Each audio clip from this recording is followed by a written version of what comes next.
నమస్కారం.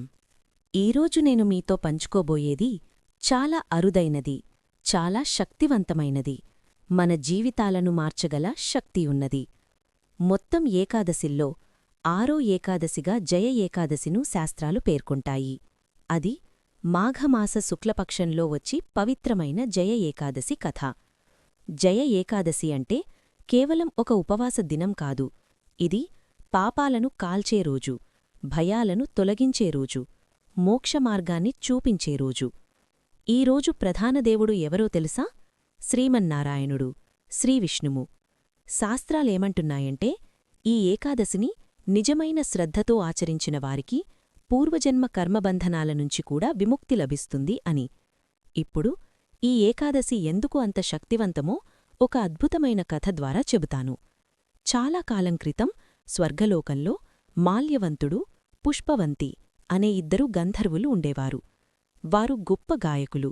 దేవతల సభల్లో ఇంద్రుని సమక్షంలో గానం చేసేవారు. ఒకరోజు ఇంద్రుని సభలో గానం చేస్తూ ఉండగా ఏమైంది తెలుసా? భక్తి తగ్గింది, భోగాసక్తి పెరిగింది, మనస్సు చలించిపోయింది. దీంతో వారి గానం తప్పుగా మారింది. అది చూసిన దేవేంద్రుడు, ఇంద్రుడు తీవ్రంగా కోపగించి వారిని శపించాడు. మీరు భూలోకంలో భయంకరమైన పిశాచులుగా జన్మించండి అని. ఆ శాపం వల్ల వారు భూలోకంలో పిశాచులుగా జన్మించారు. ఎక్కడంటే హిమాలయ పర్వత ప్రాంతంలో. చలి, ఆకలి, బాధ, భయం, చెప్పలేనంత దుస్థితి. కాని ఒక విషయం గుర్తుంచుకోండి, పిశాచులుగా మారినా వారి హృదయాల్లో పూర్వజన్మ జ్ఞాపకాలు మిగిలే ఉన్నాయి.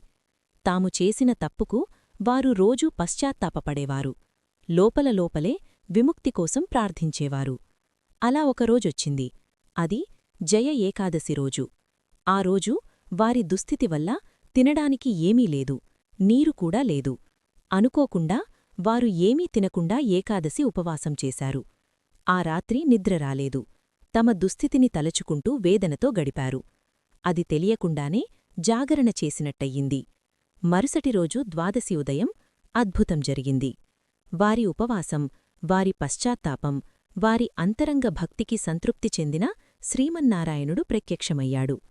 ఆ క్షణమే వారిని శాపంనుంచి విముక్తి చేసి మళ్లీ గంధర్వస్వరూపాన్ని ప్రసాదించాడు. ఇప్పుడు ఈ కథ మనకు ఏమి చెబుతోంది?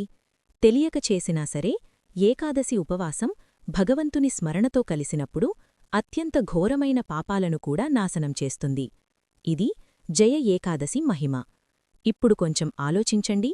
జయ ఏకాదశిని ఆచరించడం వల్ల బ్రహ్మహత్య వంటి పాపాలు కూడా నశిస్తాయి. పిశాచ భయాలు, నెగటివ్ ఎనర్జీలు తొలగిపోతాయి. మనస్సుకు శాంతి, ధైర్యం కలుగుతుంది. మోక్షమార్గం సుగమమవుతుంది. భయాలతో, ఆందోళనతో, ఆత్మిక అశాంతితో బాధపడేవారికి ఈ ఏకాదశి ఒక దివ్యవరం. ఇప్పుడు ఏకాదశి రోజున మనం ఏం చెయ్యాలి? సాధ్యమైతే నిర్జల ఉపవాసం చెయ్యండి. ఆరోగ్యం సహకరించకపోతే పళ్ళు, పాలు, గింజలతో ఫలాహారం తీసుకోండి. కాని గుర్తుంచుకోండి, ఈరోజు ధాన్యాలు వద్దు, బియ్యం వద్దు, ఉల్లి వెల్లుల్లి వద్దు, మద్యం అసలు వద్దు. అంతకంటే ముఖ్యంగా కోపం వద్దు, అబద్ధాలు వద్దు, చెడుమాటలు వద్దు. ఎందుకంటే ఉపవాసం కంటే ముఖ్యమైనది మనస్సు, మాట, క్రియలపై నియంత్రణ. ఇప్పుడు పూజ గురించి చెబుతాను. ఉదయం లేచి స్నానం చేసి శుభ్రమైన దుస్తులు ధరించండి. పూజపీఠంపై శ్రీవిష్ణువు లేదా శ్రీకృష్ణుని చిత్రం ఉంచండి. వీలైతే హనుమాన్జీ చిత్రాన్ని కూడా ఉంచండి. తులసీదళాలు, పసుపు పువ్వులు, పళ్ళు, పంచామృతం సిద్ధం చేయండి. దీపం వెలిగించి ఈ మంత్రం జపించండి. ఓం నమో భగవతే వాసుదేవాయ 108 సార్లు. విష్ణు సహస్రనామం లేదా ఏకాదశి కథ చదివితే అది మహాపుణ్యం. ఏకాదశినాడు హనుమాన్ పూజ చేయడం చాలా శుభం. ఎందుకంటే హనుమాన్జీ శ్రీరాముని పరమభక్తుడు, అంటే విష్ణువుకే పరమభక్తుడు. ఎర్రని పువ్వులు, నువ్వుల నూనె దీపం, అరటిపండ్లు సమర్పించండి. ఈ మంత్రం జపించండి. ఓం నమో భగవతే హనుమతే నమః లేదా హనుమాన్ చాలీసా చదవండి. భయాలు తప్పకుండా తొలగిపోతాయి. రాత్రి అయితే వీలైతే నిద్రపోకుండా విష్ణునామస్మరణ చెయ్యండి. భజనలు వినండి. కొంతసేపైనా జాగరణ చేస్తే దాని ఫలం తప్పకుండా లభిస్తుంది.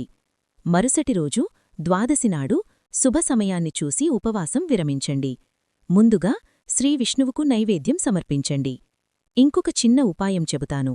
మీ జీవితంలో అడ్డంకులు, భయాలు, చెడుకలలు ఎక్కువగా ఉంటే సాయంత్రం రావి చెట్టు కింద నెయ్యి దీపం వెలిగించండి.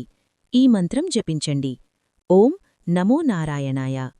చివరిగా ఇవన్నీ చెయ్యలేకపోయినా, ఉపవాసంగాని, పూజ విధానంగాని చెయ్యకపోయినా జయ ఏకాదశి రోజున శ్రీమన్నారాయణుణ్ణి మానసికంగా స్మరిస్తూ నిశ్చలమైన ధ్యానంతో మనసులోనే పూజ చేసినా సరే ఆ మానసిక భక్తి, ఆ శ్రద్ధ భగవంతునికి తప్పకుండా చేరుతుంది.